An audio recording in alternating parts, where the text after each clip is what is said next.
Do you think grapes are good for you or bad for you? Let's make a list. On a blank sheet of paper, write down all of your rules about food. You know the ones that stress you out. Use short, simple sentences. Here's a short version of my list. Nightshades should be avoided. Mushrooms are not good for the mind. Garlic is bad because it's antibiotic. Winter squashes clog the channels. Eating standing up is bad for digestion. Milk should not be homogenized.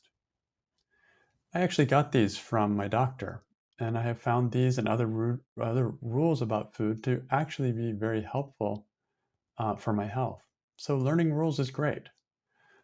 But the problem comes when you make absolutes out of simple guidelines. That's when things get stressful.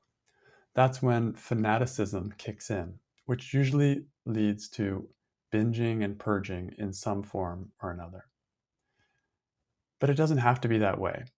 For example, I'm traveling right now, and while I generally like to follow my doctor's advice not to have nightshades, which are tomato, potato, eggplant, and bell pepper, on Sunday night I had a full plate of tomato spaghetti with big chunks of garlic floating in it.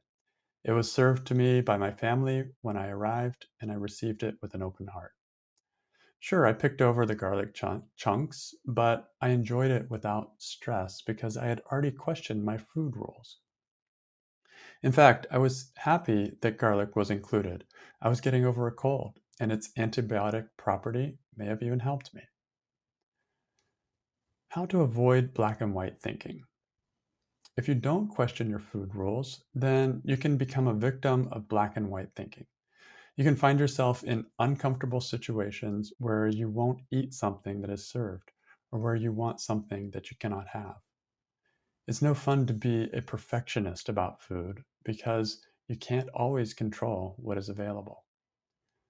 Questioning your food rules can add a sprinkle of flexibility in your life.